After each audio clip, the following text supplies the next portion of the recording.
Welcome to Starry Night Stories. Cinderella. Once upon a time, in a faraway kingdom, there lived a wealthy gentleman. He was a widower and had a beautiful, kind-hearted daughter. She was a girl of great beauty, grace, and gentleness. Her father loved her dearly, but he was lonely and decided to remarry. He chose a woman who, though outwardly charming, was cruel and haughty. This woman had 2 daughters of her own, who were just as vain and wicked as their mother. Not long after the marriage, the kind father fell ill and passed away, leaving his daughter in the care of her stepmother. Without the father to protect her, the stepmother revealed her true nature. She could not stand the girl's goodness and beauty, which only made her own daughters seem even more hateful. The stepmother gave the girl all the worst household chores, forcing her to work from dawn till dusk, cleaning, cooking, and scrubbing the floors. The girl was made to sleep in the cold, dusty attic, while her stepsisters slept in fine beds in beautifully decorated rooms. Despite all this, the girl never complained. She remained gentle, patient, and kind even to her stepsisters, who took pleasure in tormenting her. Because she was always covered in ashes and cinders from the fireplace, they mockingly called her Cinderella. One day, an announcement was made throughout the kingdom. The king's son, the handsome prince, was holding a grand ball at the palace, and all the eligible young ladies were invited. The prince wished to find a bride, and it was said that he would choose his future wife from among the guests at the ball. Cinderella's stepsisters were ecstatic. They spent days planning their outfits and preparing for the ball, certain that one of them would be chosen by the prince. Cinderella, too, wished to attend the ball. She asked her stepmother if she could go. The stepmother sneered and said, "You? A dirty little cinder girl going to the prince's ball? Ridiculous! But if you can finish all your chores and find something suitable to wear, I suppose you may go." Of course, the stepmother gave Cinderella so many tasks that it was impossible for her to complete them all in time. The stepsisters, meanwhile, did everything they could to make sure Cinderella wouldn't be able to go, even tearing up the only dress she had that was suitable for the occasion. Cinderella was heartbroken. She had worked so hard, and now her dream of going to the ball seemed impossible. She ran to the garden, where she wept bitterly. Suddenly, a kind voice spoke to her. "Why are you crying, my dear?" asked the voice. Cinderella looked up to see her fairy godmother standing before her. The fairy godmother had always watched over Cinderella, and now she had come to help. "Don't cry, my child," said the fairy godmother. "You shall go to the ball." With a wave of her wand, the fairy godmother turned a pumpkin into a magnificent coach, 6 mice into horses, a rat into a coachman, and 6 lizards into footmen. Then, she transformed Cinderella's rags into a gown of breathtaking beauty, adorned with jewels that sparkled like the stars. On her feet, she placed a pair of delicate glass slippers. "Remember," said the fairy godmother, "this magic will only last until midnight. At the stroke of 12, everything will return to its original form." Cinderella, overjoyed, thanked her fairy godmother and stepped into the coach. When she arrived at the palace, everyone was struck by her beauty. Even her stepsisters, who did not recognize her, were envious of the mysterious princess. The prince himself was captivated and immediately asked her to dance. Cinderella and the prince danced all evening, and she was so happy that she lost track of time. But when the clock began to chime midnight, Cinderella remembered her fairy godmother's warning. She fled from the ballroom in a panic, leaving the prince bewildered.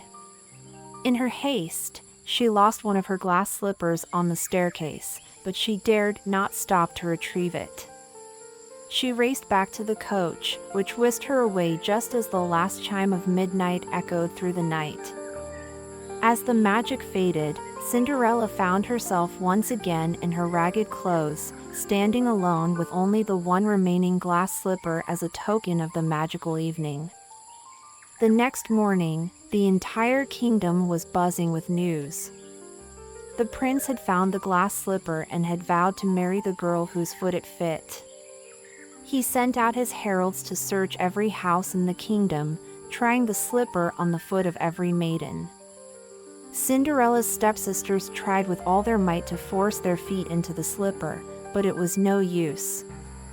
The slipper was far too small for them. When the prince's men arrived at Cinderella's house, the stepmother did everything in her power to keep Cinderella hidden, but she could not prevent her from being found. Cinderella timidly approached and asked if she might try the slipper on. The stepsisters sneered, but the prince's men allowed it. To everyone's astonishment, the slipper fit Cinderella perfectly. Then, she reached into her pocket and pulled out the matching slipper, putting it on her other foot. At that moment, her fairy godmother appeared and transformed Cinderella's rags back into the splendid gown she had worn at the ball. The stepsisters and stepmother were dumbfounded, and they fell to their knees, begging Cinderella for forgiveness. Cinderella, in her kindness, forgave them all. The prince, overjoyed to have found his true love, asked Cinderella to marry him, and she happily agreed. The royal wedding was a grand celebration. Cinderella and the prince were married, and they lived happily ever after. As for the stepmother and stepsisters, they were invited to live at the palace, where they were treated with kindness, though they could never quite overcome their shame. And so, Cinderella's grace and goodness were rewarded, and her story of hope and love became legend, told and retold for generations to come. Background of the story. Cinderella is a widely circulated fairy tale with a rich historical background and cultural significance. Its origins can be traced back to ancient times, with similar stories found in various cultures, reflecting different societal views on female roles and family relationships. The earliest versions of the Cinderella story can be traced back to ancient Greece, where the historian Strabo recorded the tale of a Greek girl named Rhodopis in the 1st century BC, who was chosen by a pharaoh after losing her shoe. This plot bears a striking resemblance to the later Cinderella narrative. In China, a similar story appears in the Tang dynasty work Yuyang Zazu by Duan Chengshe, which tells of a girl mistreated by her stepmother who finds happiness through mysterious means. This indicates that the themes of Cinderella resonate in both Eastern and Western cultures. As time progressed, the Cinderella story evolved in Europe. The French author Charles Perrault published his version in 1697, introducing elements like the glass slipper and the fairy godmother, enriching the narrative with magical and fantastical elements. The Brothers Grimm included their own version in 1812, adding moral lessons and family conflicts, making the story more educational. Cinderella's tale has had a profound impact not only in literature but also in film, musicals, and various adaptations.